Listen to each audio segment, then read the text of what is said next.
شايفاكي المستعجلة على الحب الأول وعلى الحب وعلى الارتباط، وشايفاكي كمان يلي فاكرة انك اتأخرتي قوي المفروض بقى تتجوزي لمجرد انك دخلتي سن معين بيقولولك خلاص انتي بتعملي ايه، سيبي يا بنتي كل ده ويلا طالعين ندور على عريس.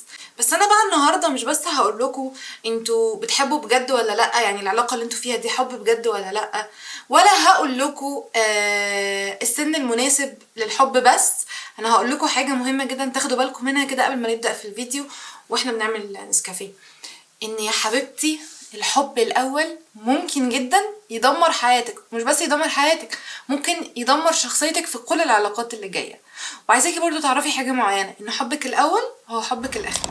فيعني it's never too late لو عديتي بحبك الاول هنلاقي له حل، اهم حاجه الفيديو ده مهم جدا لمعظم او لكل البنات تقريبا، فشوفوه للاخر واعمليه شير لصاحبتك اللي مستعجله على الحب والجواز. ويلا بينا نعمل قهوه ونتكلم عن السن المناسب للحب الاول.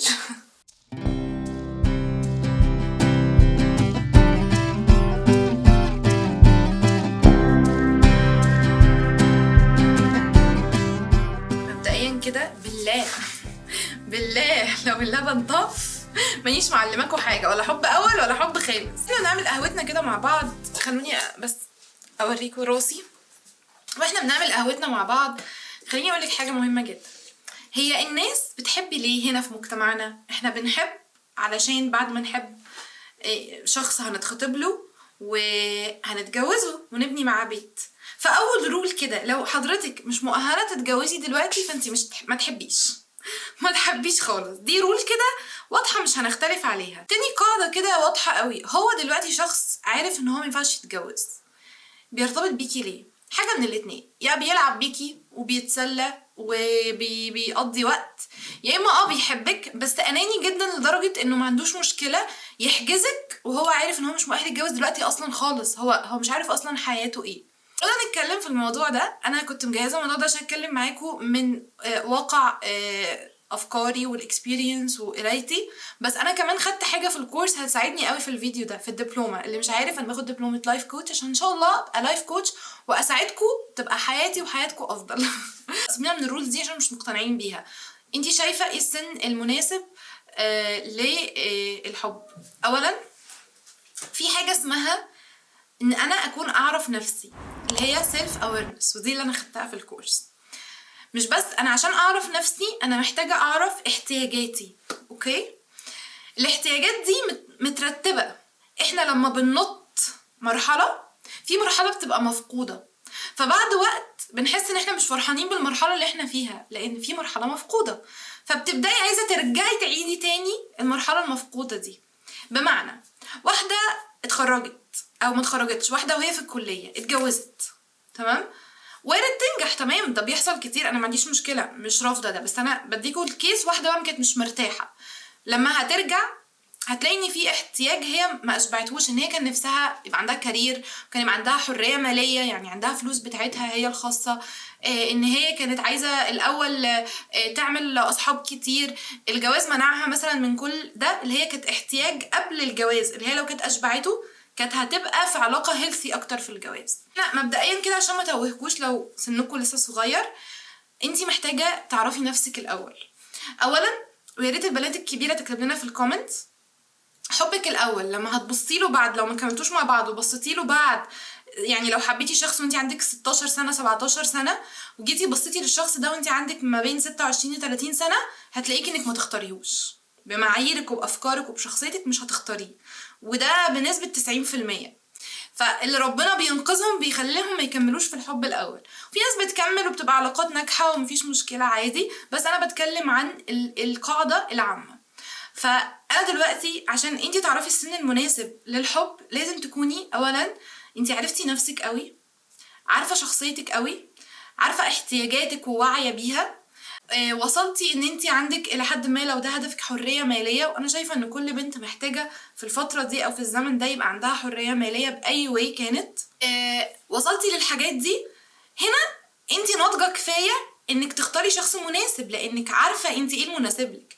لكن لما اكون انا لسه شخصيتي ما تكونتش، ولا طموحي تكون، ولا اهدافي في الحياه تكونت، هختار شخص، يا اما شخص غلط وبعد كام سنه هحس ان احنا مختلفين وهظلمه وهسيبه، يا اما هختار شخص هيحدد لي انا ابقى ايه، وبعد فترة هحس اني تايهة وكأني مش عارفة نفسي، لان الشخص ده هو بنى شخصيتك حسب دماغه مش حسب المناسب ليكي او حسب المناسب لشخصيتك. فهنا هيجيلك ديس اوردر كبير قوي، هيجيلك خلل في شخصيتك كبير. انا دايما بنصح البنات الصغيره ان هم ما يستعجلوش.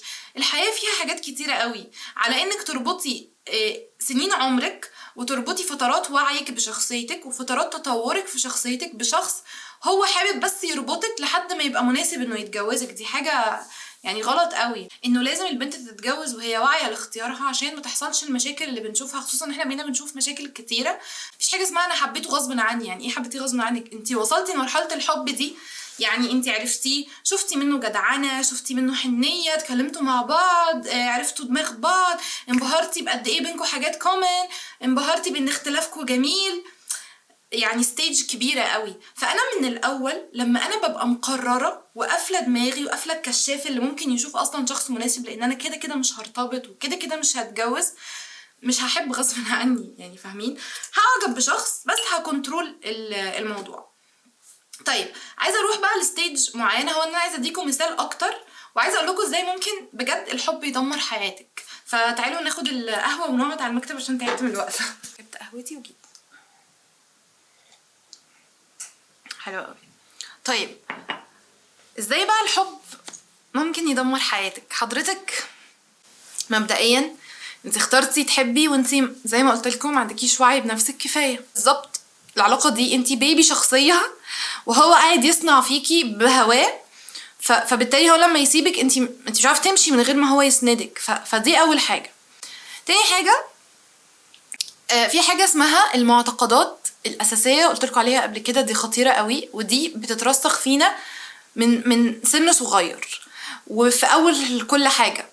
فمثلا لو انتي ارتبطتي بشخص كان بينتقدك كتير، انتي بتاكلي كتير مثلا، انتي ليه جسمك مليان ما تخسي شويه مثلا، هتلاقيكي حتى لو ما كملتوش مع بعض انتي عندك هتكبري بحس وهتفضلي طول الوقت انتي خايفه تاكلي وممكن يجيلك اضطراب في الاكل. طيب كيس تانية، ممكن شخص يخونك. الرجاله خاينه، الرجاله خاينه. او انتي كنتي حد جميل قوي في العلاقه ومحترم وصادق ومخلص، ده داس عليا عشان هو عاوز بنت مش عارفه عامله ازاي، طب انا هبقى بقى البنت اللي مش عارفه عامله ازاي. فبيكون عندك معتقدات عامه، بتبداي بتعممي ان الرجاله كذا، بتعممي الرجاله خاينه، الرجاله كذابه، الرجاله دي بتأيد حريتي، فتخليكي عامه بعد كده تتصرفي في علاقاتك بطريقه مش هيلثي. يا اما تتعاملي غلط مع حد ما يستحقش كده، يا اما تبداي تظلمي، يا اما ممكن تجيلك مشكله تعدد العلاقات، يعني تخرجي من علاقه تخشي في علاقه، تخرجي من علاقه تخشي في العلاقه، ما تديش نفسك فتره، او انك تبقي اصلا بتعيشي في الحياه مش قادره تعيشي من غير علاقه هي اللي بتديكي الانرجي. فبيحصل بجد امراض كتير ومشاكل كتير قوي بسبب الحب الاول.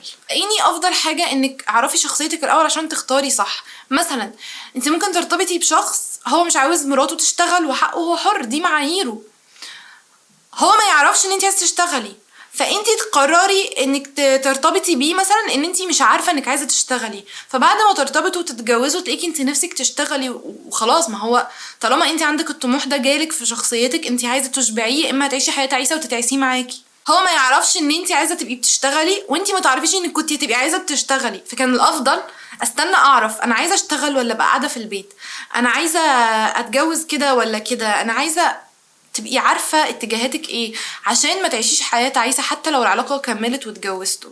ان انتي ريدي للستيب دي وعارفه نفسك كفايه وعارفه محتاجه ايه من الشخص اللي قدامك وعارفه تعبري نفسك، عندك ثقه كبيره قوي في نفسك انك تخشي علاقه، خشي وانتي واثقه. يا رب يا رب محدش يقع في اي حاجه تدمره نفسيا او تاذي شخصيته. والفيديو عاملكوا فيديو بارت 2 لو عاوزين، لو انتي خارجه من علاقه ازاي تتخطي الموضوع ده بشكل لطيف. فدايما خلي ورقه القلم معاكي، ويا رب يا رب يا رب الفيديو ده يكون فاتكم ولحقكم. اهم حاجه لحقكم يا بنتي، حبك الاول هو حبك الاخير، فبلاش تعدي بعلاقات كتير لحد ما توصلي لحبك الاخير. حافظي كده على قد ما نقدر علشان نوصل لحبنا الاخير بشكل هيلثي ونبني علاقات صحيه جميله. بحبكم قوي قوي قوي، يا رب يكون الفيديو عجبكم. باي.